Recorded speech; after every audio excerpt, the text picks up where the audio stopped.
This is Diwali time. What is the significance of this? This is a festival which always comes in the month of Kartika, as per the lunar cycles, on the 13th day, which is called as Trayodashi. The 13th day of the Kartika month is the festival.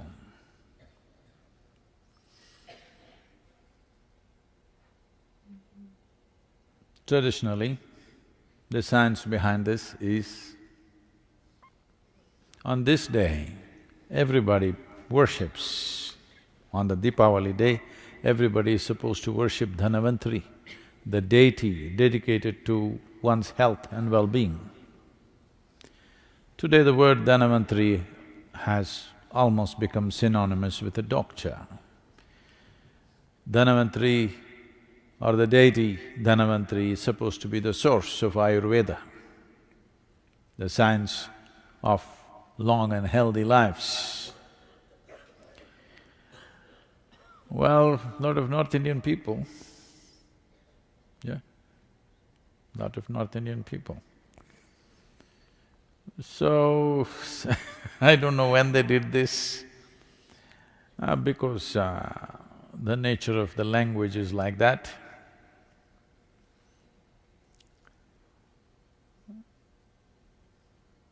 In northern India, most people speak Hindi language and the last syllable, they'll cut it off. If you say Dhyana Lingam, they'll say Dhyana Ling. If you say Shiva, they'll say Shiv. If you say Rama, they'll say Ram. The language has the habit of cutting off the last syllable always, almost everything. Krishna, Krishna.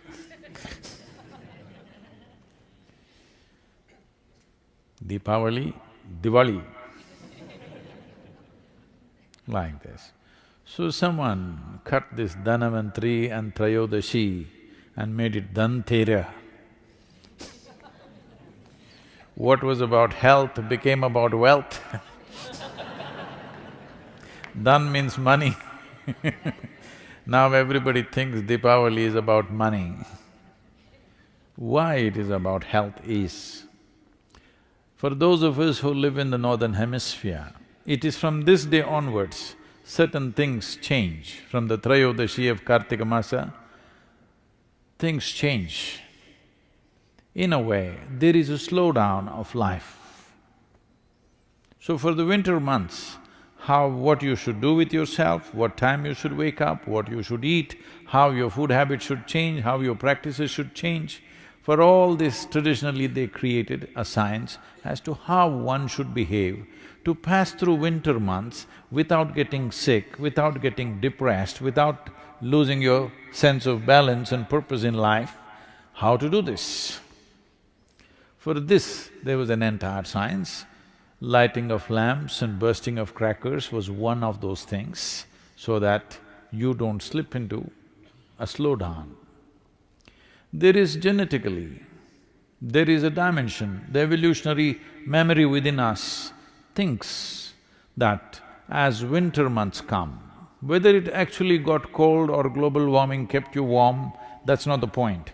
The changes have happened. The distance between the planet and the way the planet and the sun are positioned has changed. Because of that, slowdown of life happens. If you were a bear, I believe you were some time ago, you would be hibernating. So there is a tendency for the body to hibernate. If you do not know this, the seed doesn't sprout. Nobody plants a seed from this season to 14th of January in India, because the seed will not sprout fully or will not sprout at the same speed as it would in other seasons. Everything, life slows down in the northern hemisphere. Because life is slowing down, we are preparing to do more energetic things around us so that we don't really slow down and become a part of that. In a way, we are trying to assert our evolution. Yes, if we were some other creature, we would go and curl up somewhere. But now we have become human, we have transcended our biology. Am I assuming too many things?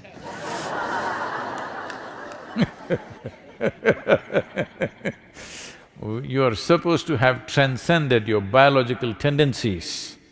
So, to transcend this, there's a whole lot of activity created so that you don't go into a hibernating kind of state. Physically slow down, mentally little bit of depression could easily happen in everybody because the season is like that. In colder countries, definitely people experience this. Huh? Yes or no? It seems the maximum number of suicides in Minnesota happen in the winter months. And this is so in the Nordic countries also, because things have slowed down within you. In the northern hemisphere, not just you, everything has slowed down because our relationship with the sun has changed, which is the basic source of life. The basic source of energy on this planet is sun, not because you came up with a solar panel, it's always been so. Now, because the northern hemisphere, its relationship with the sun has changed, you're looking away from the sun, there is a slowdown. From this month, the 13th day of this lunar month, which is called as the Kartika Trayodashi. So to make up for this, in India there are various things done. From this month onwards, normally, traditionally, the roles of males and females are interchanged at this time. For example, it is a part of daily activity for a woman, not anymore, in rural India still, that first thing in the morning, she cleans the front of her house and draws some geometrical figures. These geometries, today she knows only one design, unfortunately. She keeps putting the same thing, or she got it painted, or she has a template and she puts it. Otherwise, she is supposed to use rice flour, and every day, Monday, Tuesday, like this, every day of the week, she is supposed to draw a specific design, geometric design, to attract a certain kind of energy into her home. If it's a full moon day, a certain kind of design, if it's a new moon day, a certain kind of design. So 28 patterns were there, which people knew on which day what to put. So during these months, it'll become the duty of the men to do this. And this is the only month where men are supposed to go out singing on the street in the morning. Early morning, they're supposed to go singing on the street. Even today, a small number of people are doing this. In rural India to some extent, in urban India, once again a little bit of revival is happening. If in Mysore city, a group of dedicated people have revived this once again. That early morning, by the time sunrise happens, at that time, they're walking on the street with a drum and singing because the entire town needs this. Today we have become very large cities, otherwise if you lived in a village, everybody who lives there needs this beat of drum and music to reverberate in their system so that they don't hibernate, so that their systems don't slow down. All music festivals happen at this time. If you do not know this, the greatest music festival in the world, the largest in the world, happens in Chennai with over 1800 concerts in 45 days. Most of the world does not know such a grand scale of music is happening at this time. All this is done so that people don't become sedate. Your cellular activity does not become hibernative, because this will lead to various other complexities in one's life. So Deepavali is about that. If you cannot see the light, that's why the crackers, so that you anyway wake up. At 4:30 in the morning, they will start bursting crackers all over the town so that everybody wakes up and everybody becomes alive, because it is important in the winter months that you come up before the sun. the first ray of sun should not hit a blade of grass or some other worm or insect. The first ray of sun must hit you. This is a commitment. That is why before sunrise, everybody is out to receive the first rays of sun upon themselves, not upon the ground. So, the significance of the festival has largely been ignored, but still people are singing a bit and bursting crackers a bit. It is time to bring this back, especially in colder weathers. This would be wonderful if some of these things are revived, because Diwali is not a religious festival, it's got something to do with our geographical location on this planet. Because we are in the northern hemisphere, these changes are happening to us, to our bodies, to the plants, to the animals, everything it's happening. You see, everything slows down. But if you slow down within yourself, mentally if you slow down, you will become little dim. Physically if you slow down, you will become susceptible to various other ailments which you may not be susceptible if your body is vibrant and alive. If this body is vibrant and alive, there are 1,000 infections within you right now, but you don't get sick because body is alive and vibrant. If little slowdown happens, all these little things become major problems within you.